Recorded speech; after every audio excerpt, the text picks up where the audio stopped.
വളരെ സന്തോഷത്തോടുകൂടി നിങ്ങൾക്കെല്ലാം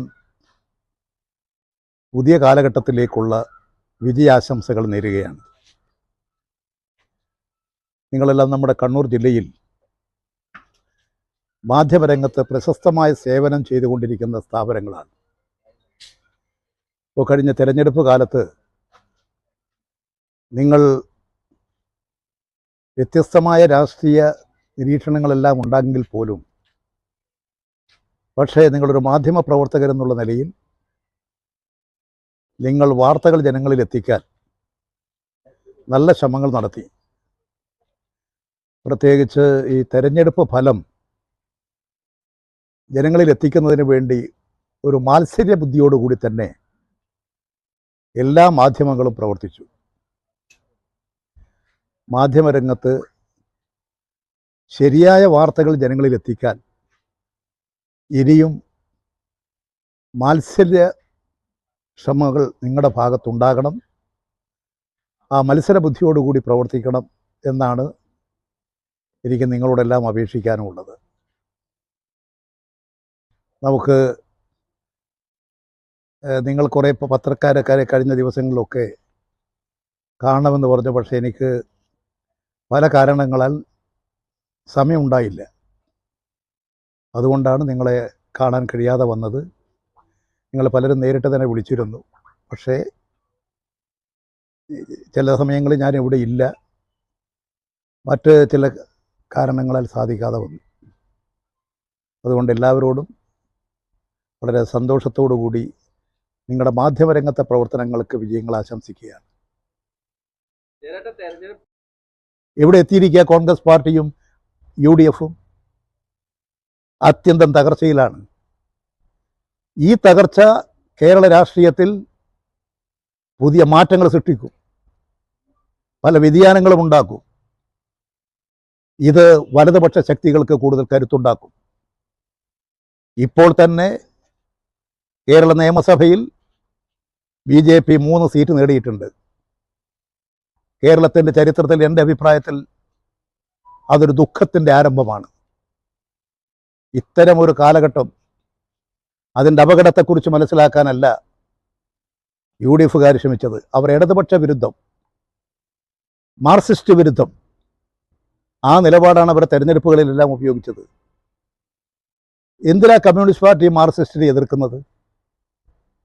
ഈ കേരളത്തിൻ്റെ ഏത് പുരോഗതിക്കാണ് CPM എതിര് നിന്നിട്ടുള്ളത്?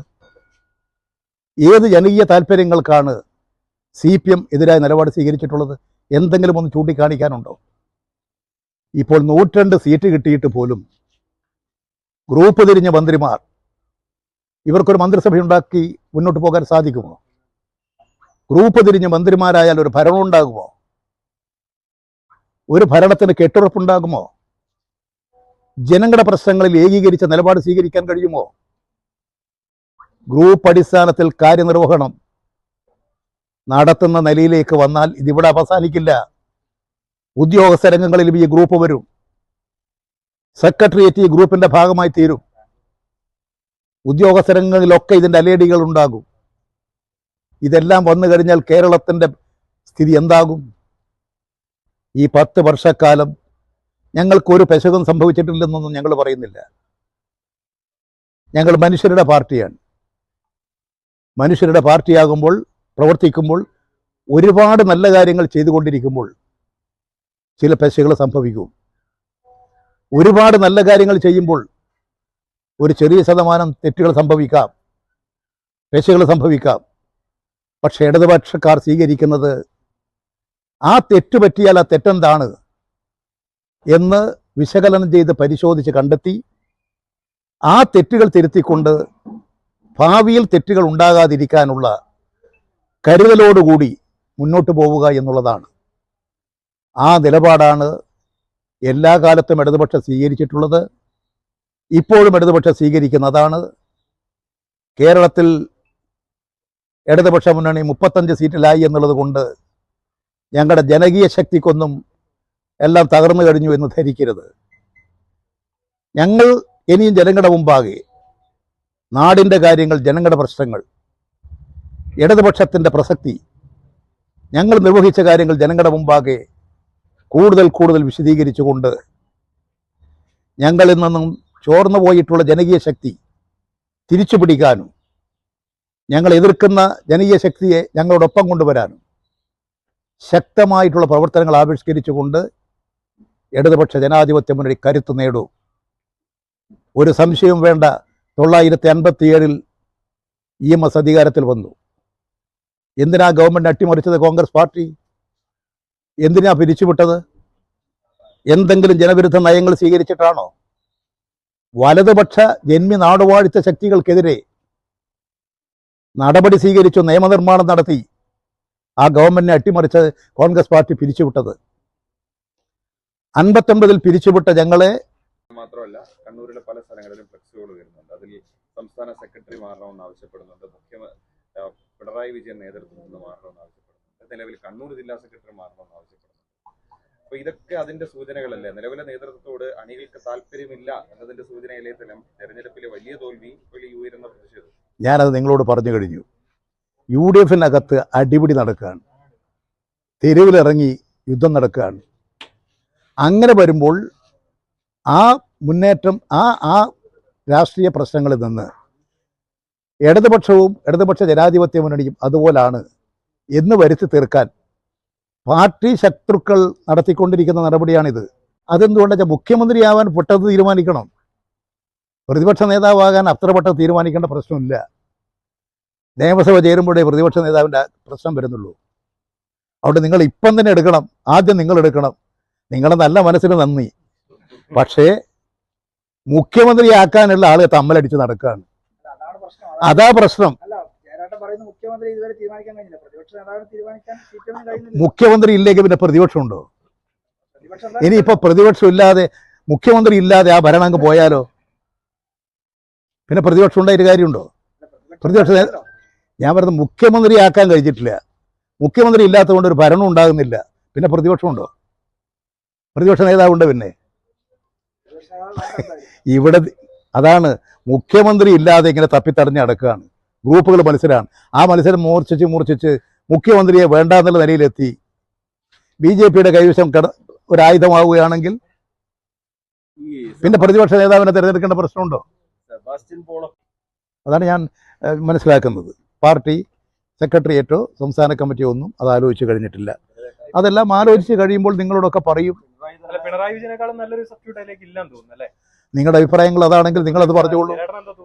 അല്ല, എൻ്റെ തോന്നലല്ലോ. ഞാൻ പറയുമ്പോൾ അത് പാർട്ടിയുടെ അഭിപ്രായമായിട്ടേ പറയാൻ പറ്റൂ. അത് പറയണമെങ്കിൽ ഒരു പാർട്ടി കമ്മിറ്റി ചർച്ച ചെയ്യണം. എനിക്ക് അങ്ങനെ അവർ അഭിപ്രായം പറയും എന്ന് എനിക്ക് തോന്നുന്നില്ല. അല്ല, അങ്ങനെ ഒരു അഭിപ്രായം പറയാൻ സാധ്യതയില്ല. CPI അഭിപ്രായങ്ങൾ പലർക്കും ഉണ്ടാവും. ആ അഭിപ്രായങ്ങൾ ഒരു CPIയുടെ നിലപാടായിട്ട് പറയാൻ സാധിക്കുമോ? ചർച്ച ചെയ്യുമ്പോൾ പലരും പല അഭിപ്രായങ്ങൾ പറയും. അതായി ആ പറയുന്നത് അനുകൂലമായിട്ടുള്ളത് മുഴുവൻ അനുകൂലവും പ്രതികൂലമായത് മുഴുവൻ തെറ്റാണെന്നൊക്കെ പറയാൻ പറ്റുമോ? ഇല്ലേ. ആ ശൈലി എല്ലാവർക്കും ഉണ്ട്.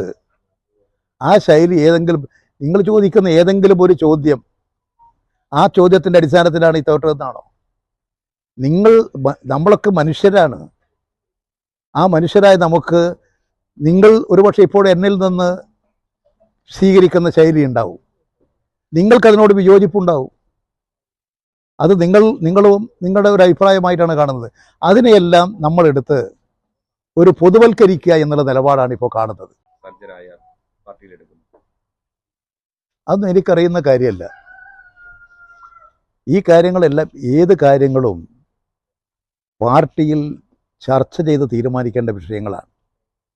പാർട്ടിയുടെ മുമ്പാകെ ഒരു വിഷയം വരുമ്പോൾ ആ വിഷയം, അതിൻ്റെ നാനാവശങ്ങൾ, ഗുണദോഷഫലങ്ങൾ പാർട്ടിയുടെ ഘടകം ചർച്ച ചെയ്ത് അതിൻ്റെ അടിസ്ഥാനത്തിൽ നിലപാടിലേക്ക് എത്തിച്ചേരേണ്ടതാണ്. അങ്ങനെയാണ് ഞങ്ങൾ നിലപാട് സ്വീകരിക്കുക. ഏത് വിഷയവും, പാർട്ടി വിട്ടുപോയവരാകട്ടെ, പാർട്ടിയിലേക്ക് വരുന്നവരാകട്ടെ, അല്ലെങ്കിൽ മറ്റു പലരുമാകട്ടെ, അങ്ങനെയുള്ളവരൊക്കെ വരുമ്പോൾ അതെല്ലാം ബന്ധപ്പെട്ട പാർട്ടി ഘടകത്തിൽ ചർച്ച ചെയ്തുകൊണ്ടാണ്. ഇപ്പോൾ പലരും പാർട്ടി വിട്ട് CPM-ലേക്ക് വരുന്നു. വരുമ്പോൾ സ്വീകരിക്കില്ല. അതെല്ലാം ബന്ധപ്പെട്ട പാർട്ടി ഘടകം പരിശോധിക്കുന്നുണ്ട്. അതിൻ്റെ അടിസ്ഥാനത്തിൽ എന്ത് വേണം, എന്ന നിലപാട് സ്വീകരിച്ചുകൊണ്ടാണ് പാർട്ടി സമീപനം സ്വീകരിക്കുന്നത്. ഈ പാർട്ടി അണികളൊക്കെ തന്നെ അതൊക്കെ ഓരോ ഘട്ടങ്ങളിൽ ഉണ്ടാകുന്ന വിഷയങ്ങളാണ്. ആ വിഷയങ്ങളെല്ലാം പുതിയ വിഷയം വരുമ്പോഴാണല്ലോ എല്ലാം പരിശോധിക്കുക.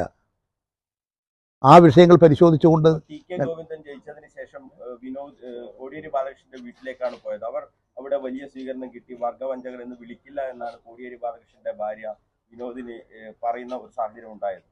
അതിനൊന്നും മറുപടി പറയേണ്ട ഒരാളാണോ ഞാൻ? എനിക്കെന്താ അതുമായി പറയേണ്ടത്? അല്ല, അത് ഞാൻ പറയണത് ഒരു വീട്ടിലേക്ക് പോകുന്നു, കാണുന്നു, ബന്ധപ്പെടുന്നു. അതൊക്കെ ഇപ്പോൾ എൻ്റെ മുമ്പിൽ ഒരു ചോദ്യമായി വന്നു ഞാൻ മറുപടി പറയേണ്ട വിഷയമാണ് ഞാൻ കാണുന്നില്ല. കുഞ്ഞകൃഷ്ണനും ടി.കെ. ഗോവിന്ദനും അവർ ചില വിഷയങ്ങൾ ഉയർത്തിയാണ് പാർട്ടി വിട്ടുപോയത്. അവരുടെ നിലപാട് ശരിയാണെന്നല്ലേ ജനവിധി തെളിയിക്കുന്നത്? അവരുടെ നിലപാട് ശരിയാണെന്ന് അവർ തെളിയിക്കുന്നു. ആ നിലപാടല്ല, ഞങ്ങളുടെ കാര്യങ്ങളാണ് ഞങ്ങൾ വ്യക്തമാക്കുന്നത്. അവർക്ക് അവരുടേതായ കാര്യങ്ങളുണ്ടാകും, ഞങ്ങൾക്ക് ഞങ്ങളുടേതായ കാര്യങ്ങളുണ്ട്. പാർട്ടിയുടെ നിലപാടാണ് പാർട്ടിയുടെ സമീപനം. ഇ.പി. ജയരാജൻ വൻ ഭൂരിപക്ഷത്തിൽ വിജയിച്ച സ്ഥലമാണ് മട്ടന്നൂർ. കഴിഞ്ഞ തവണ വിജയിക്കുന്നു. അങ്ങനെ പാർട്ടി വോട്ടുകൾ വലിയ തോതിൽ ചോർന്നു. ഞാൻ പറയുന്നത് ഈ 2 മണ്ഡലത്തിൽ മാത്രമല്ല, ചോർന്നു പാർട്ടി വോട്ടുകൾ ചോർന്നു. പാർട്ടി എല്ലാം അത് തന്നെയല്ലേ, ചോർന്നതല്ലേ. ഇപ്പോൾ മറ്റു പല മണ്ഡലങ്ങളിലും എങ്ങനെയാ ചോർന്നതല്ലേ. അഴീക്കോട് ഞങ്ങൾ കഴിഞ്ഞ പ്രാവശ്യം ജയിച്ച ഭൂരിപക്ഷമില്ല, വളരെ സുമേഷിന് ചെറിയ ഭൂരിപക്ഷമല്ലേ ഉള്ളൂ. എല്ലാ മണ്ഡലങ്ങളിലും വോട്ട് ചോർന്നില്ലേ? ഞാൻ തൃക്കരിപ്പൂർ ചോർന്നില്ലേ? ഏത് മണ്ഡലത്തിലാണ് ചോരാതിരുന്നത്? നിങ്ങളുടെ ഈ നിഗമനത്തിൽ അല്ല, പയ്യന്നൂരും തളിപ്പുറവും മാത്രമല്ല, പൊതുവായി ഞങ്ങൾക്ക് തിരിച്ചടി വന്നിട്ടുണ്ട്. ആ തിരിച്ചടിയുടെ കാരണം എല്ലാ മണ്ഡലങ്ങളും ഉൾപ്പെടെയുള്ള കേരളത്തിൻ്റെ ആകെ സ്ഥിതി, അതാത് സ്ഥലങ്ങളിൽ പ്രവർത്തിക്കുന്ന പാർട്ടി ഘടകം, അതിനെ നയിക്കുന്ന പാർട്ടി ഘടകങ്ങൾ, അതിനെല്ലാം ക്രോഡീകരിച്ച് കിടക്കുന്ന പാർട്ടി ഘടകങ്ങൾ, ഇവരുടെയൊക്കെ അഭിപ്രായത്തിന്, പരിശോധനക്ക്, ചർച്ചക്ക് വിധേയമാക്കി അതിൻ്റെ അടിസ്ഥാനത്തിലാണ് ഞങ്ങൾ എന്താണ് സംഭവിച്ചത് എന്നുള്ള നിഗമനത്തിലെത്തുക. ഈ തളിപ്പറമ്പിലെ CPM സംസ്ഥാന സെക്രട്ടറി ഒഴിയുമ്പോൾ ഭാര്യയെ അവിടെ സ്ഥാനാർത്ഥിയാക്കി വെച്ചു. ഇത് വലിയ രീതിയിലുള്ള ചർച്ച, ഇതൊക്കെ ബാധിച്ചിട്ടുണ്ട് എന്ന് തന്നെയല്ലേ ഈ ഫലം വിലയിരുത്തുമ്പോൾ മനസ്സിലാക്കേണ്ടത്? അതിൽ എല്ലാ കാര്യങ്ങളും ഈ ചർച്ചയുടെ അടിസ്ഥാനത്തിലാണ് ഞങ്ങൾ ഈ രൂപീകരിക്കുക. ഏതെങ്കിലും ഒരു വിഷയം മാത്രമായിട്ടില്ല, തളിപ്പറമ്പിൽ മാത്രമാണോ? ഞമ്മത് എല്ലാ സ്ഥലത്തും വന്നില്ലേ തിരിച്ചടി? ഇരിക്കൂറിൽ UDFന്റെ സ്ഥാനാർത്ഥിക്ക് എങ്ങനെ എത്രയും വോട്ട് കിട്ടിയത്? ഞങ്ങൾക്കുണ്ടായിരുന്ന ഒരു തിരിച്ചടിയാണ്. അതുകൊണ്ടാണ് അവർക്ക് വോട്ട് വർദ്ധിച്ചത്. അപ്പോൾ ഇങ്ങനെ ഞങ്ങൾക്ക് പൊതുവായി ഞങ്ങൾ ദുർബലമായ സ്ഥലങ്ങളിലും ഞങ്ങൾ ശക്തി പ്രാപിച്ച സ്ഥലങ്ങളിലും ഞങ്ങൾക്ക് പൊതുവായി ഒരു തിരിച്ചടി ഉണ്ടായിട്ടുണ്ട്. ഈ സ്ഥാനാർത്ഥികളെ സംബന്ധിച്ച് LDF എടുത്ത CPM എടുത്ത നിലപാടുകൾക്ക് വിരുദ്ധമായി ആളുകൾ ചിന്തിച്ചു എന്നതിന്റെ തെളിവല്ലേ? ഏത് കാറ്റ് വന്നാലും ഇളകാത്തതാണ് എന്ന് കമ്മ്യൂണിസ്റ്റ് പാർട്ടി മാർക്സിസ്റ്റ്, ആ നിങ്ങളുടെ അഭിപ്രായത്തോട് ഞങ്ങൾക്ക് നല്ല മതിപ്പ് തന്നെയാണ്. പക്ഷേ അത്തരത്തിലുള്ള നമ്മുടെ ശക്തി കേന്ദ്രങ്ങളിൽ വന്നിട്ടുള്ളത് ഗൗരവമേറിയ വിഷയമാണ്. കമ്മ്യൂണിസ്റ്റ് പാർട്ടി മാർക്സിസ്റ്റ് വളരെ ശക്തമായൊരു പാർട്ടിയാണ്. ഞങ്ങൾ എന്തുകൊണ്ടാണ് ഞങ്ങൾ അടിത്തറ തകരില്ലെന്നില്ലെന്ന് പറയുന്നത്? ശരിയുടെ മേലെ നിന്ന് കാര്യങ്ങൾ ചെയ്യുന്നവരാണ് ഞങ്ങൾ. അവിടെ തന്നെ ഞങ്ങൾക്ക് ചില ഒലച്ചൽ തട്ടിയിട്ടുണ്ട്.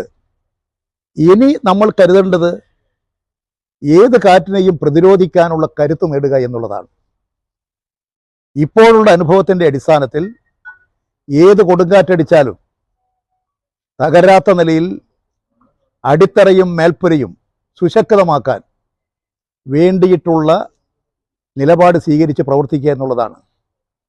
അതിന് പാർട്ടിയെ സജ്ജമാക്കുക എന്നുള്ളതാണ്, മുന്നണിയെ സജ്ജമാക്കുക എന്നുള്ളതാണ്. നിങ്ങൾ കണ്ടിരുന്നു മുന്നിൽ? ഞങ്ങൾ യഥാർത്ഥത്തിൽ ഞങ്ങൾ ജയിക്കുമെന്ന് തന്നെയാണ്. പയ്യന്നൂരിലൊന്നും ഞങ്ങൾ ഒരു തോൽവി തന്നെ പ്രതീക്ഷിക്കുന്നില്ല. പക്ഷേ പയ്യന്നൂരിൽ പരാജയപ്പെട്ടു. ഇനി അത് ഗൗരവത്തിൽ തന്നെ പാർട്ടി പരിശോധിക്കേണ്ട കാര്യമാണ്. തളിപ്പറമ്പിൽ ഞങ്ങൾ ജയിക്കുമെന്ന് തന്നെയാണ് ഞങ്ങൾ കണക്കാക്കിയിരുന്നത്. അവിടെയും ഞങ്ങൾ പരാജയപ്പെട്ടു. ഇതവിടെ മാത്രമല്ല, ഇപ്പം തൃക്കരിപ്പൂര് നമ്മൾ ജയിക്കുമെന്ന് കണ്ടിട്ടുള്ളതാണ്, ഉദുമ നമ്മൾ ജയിക്കുമെന്ന് കണ്ടിട്ടുള്ളതാണ്. അതുപോലെ തന്നെ നമ്മൾ കണ്ണൂരിൽ ഞങ്ങളുടെ ഒരു പ്രാഥമികമായൊരു നിരീക്ഷണത്തിൽ ഞങ്ങൾ ജയിക്കാൻ സാധ്യതയുണ്ടെന്ന് കണ്ടിട്ടുള്ളതാണ്. അഴീക്കോട് ഞങ്ങൾ ജയിക്കുമെന്ന് കണ്ടിട്ടുള്ളതാണ്. പക്ഷെ ആ സ്ഥലങ്ങളിലെല്ലാം വോട്ട് കുറഞ്ഞു എന്നുള്ളതും തോറ്റു എന്നുള്ളതും സംഭവിച്ചിട്ടുണ്ട്. ഇതെല്ലാം പൊതുവായി വന്നിട്ടുള്ള ഒരു രാഷ്ട്രീയ കാറ്റിൻ്റെ ഒരു തെരഞ്ഞെടുപ്പ് രംഗത്തുണ്ടായിട്ടുള്ള ഒരു പ്രതികരണത്തിൻ്റെ ഭാഗമായിട്ടാണ്. ഇനി അത് സംബന്ധിച്ച് തന്നെയാണ് വളരെ വിശദമായി പരിശോധിക്കുക. നിങ്ങളും ഇങ്ങനെയാണെന്ന് വരുത്തി തീർക്കാൻ പാർട്ടി ശത്രുക്കൾ നിർവഹിച്ചുകൊണ്ടിരിക്കുന്ന ഒരു ദൗത്യമാണത്. കോൺഗ്രസിന്റെ തെരുവിലല്ലേ ഇപ്പോൾ അവർ ആളെ എണ്ണി തെരുവിൽ ഇറക്കുകയല്ലേ. ഒരു ഭാഗത്ത് വി.ഡി. സതീശന് വേണ്ടി, രമേശ് ചെന്നിത്തലയ്ക്ക് വേണ്ടി, കെ.സി. വേണുഗോപാലിന് വേണ്ടി പ്ലക്കാർഡുകളും ആളുകളുമായി തെരുവിൽ കേരളമാകെ ഇറങ്ങുകയല്ലേ. ഇതിനെ പ്രൊട്ടക്റ്റ് ചെയ്യാൻ, സംരക്ഷിക്കാൻ, ന്യായീകരണം കണ്ടെത്താൻ നിങ്ങളും ഇതുപോലെയാണെന്ന് വരുത്തി തീർക്കാൻ പാർട്ടി വിരുദ്ധ ശക്തികൾ അവരെ സഹായിക്കാൻ വേണ്ടിയിട്ടുള്ള ഒരു നടപടിയുടെ ഭാഗമായിട്ട് ഞാൻ കാണുന്നുള്ളൂ. അല്ലാതെ ഇത്തരമൊരു ബോർഡുകൾ കേരളത്തിൽ ഉയരേണ്ട യാതൊരു സാഹചര്യങ്ങളും ഇടതുപക്ഷത്തിലില്ല, ഇടതുപക്ഷ മുന്നണിയിലില്ല, CPM-ലില്ല. അത് നിങ്ങൾക്കും ആ കാര്യങ്ങൾ വിശദമായി പരിശോധിച്ചാൽ മനസ്സിലാവും. എന്തിൻ്റെ മേലെയാണ് ഒരു ഭരണവിരുദ്ധ വികാരം? നിങ്ങൾ തന്നെ നല്ലതുപോലെ കാര്യങ്ങൾ മനസ്സിലാക്കുന്നവരല്ലേ. ഈ ഗവൺമെൻറ് എന്തെങ്കിലും ജനവിരുദ്ധമായ നിലപാടുകൾ സ്വീകരിച്ചിട്ടുണ്ടോ? ഭരണരംഗത്ത് നിർവഹിച്ചിട്ടുണ്ടോ? ഇവിടെ ഇടതുപക്ഷത്തെ ആക്രമിക്കാൻ വലതുപക്ഷ ശക്തികൾ ശക്തരാണ്. ആ വലതുപക്ഷത്തിൻ്റെ പ്രധാന ഒരു രംഗമെന്ന് പറയുന്നത് ഇന്ന് സോഷ്യൽ മീഡിയയും മാധ്യമങ്ങളുമാണ്. ഞങ്ങൾക്കൊക്കെ പരിമിതമായിട്ടുള്ള സഹകരണങ്ങളും സഹായങ്ങളും നൽകാൻ മാത്രമേ സാധാരണ മാധ്യമങ്ങൾക്ക് സാധിക്കൂ. പക്ഷേ വലതുപക്ഷ ശക്തികളുടെ കൈവശമാണ് നമ്മുടെ മാധ്യമ ശൃംഖല മുഴുവൻ. ആ വലതുപക്ഷം അവരുടെ ശക്തി തെളിയിച്ചാൽ അതിൻ്റെ ഫലം ഇടതുപക്ഷം ദുർബലമാകും. കേരളത്തെ സംബന്ധിച്ചെടുത്താൽ ഈ കേരളം ഇന്നത്തെ കേരളമായി രൂപപ്പെട്ടത് എത്രമാത്രം പിന്നോക്കം കിടന്നൊരു നാടായിരുന്നു നമ്മുടേത്. തികച്ചും അപ്രതീക്ഷിതമായ ഒരു പരാജയമാണ് ഇടതുപക്ഷ ജനാധിപത്യ മുന്നണിക്കുണ്ടായത്. ഞങ്ങൾ തെരഞ്ഞെടുപ്പ് ഘട്ടങ്ങളിലൊക്കെ ഞങ്ങൾ പറഞ്ഞിട്ടുള്ളൊരു കാര്യവും അതാണ്. കാരണം കേരളത്തിൽ ഞങ്ങൾക്കെതിരായി ഇത്തരമൊരു വിധി ഉണ്ടാകും എന്ന് ഞങ്ങൾ കണക്കാക്കുന്നില്ല. കാരണം ഈ 1957 ഒന്നാം ഗവൺമെൻറ് മുതൽ ഇന്ന് വരെയുള്ള കാലഘട്ടങ്ങളെ എടുത്ത് പരിശോധിച്ചാൽ കേരളത്തിൻ്റെ എല്ലാ രംഗങ്ങളിലും ഒരു വലിയ മാറ്റം, വലിയ പുരോഗതി, അത്ഭുതാവഹമായ വളർച്ച നേടിയെടുക്കാൻ കഴിഞ്ഞിട്ടുള്ളൊരു സംസ്ഥാനമാണ് കേരളം. അതിൽ കഴിഞ്ഞ 10 വർഷം വളരെയധികം വളർച്ചയുണ്ടായിട്ടുള്ളൊരു കാലഘട്ടം കൂടിയാണ്. അങ്ങനെ സർവ്വതോന്മുഖമായ മേഖലയിൽ ഒരു വൻ പുരോഗതി കൈവരിച്ചിരിക്കുന്ന ഒരു നാട്ടിൽ ആ ഗവൺമെൻറ് വീണ്ടും ജനങ്ങളോട് അഭ്യർത്ഥിച്ചാൽ, തെരഞ്ഞെടുപ്പിന് അഭിമുഖീകരിച്ചാൽ സാമാന്യഗതിയിൽ ഞങ്ങൾക്ക് അനുകൂലമായ വിധിയുണ്ടാകും എന്ന് തന്നെയാണ് ഞങ്ങൾ കണക്കാക്കിയത്. പക്ഷേ തെരഞ്ഞെടുപ്പ് ഫലം വന്നപ്പോഴാണ് തികച്ചും അപ്രതീക്ഷിതമായ ഒരു വിധിയുണ്ടായത്.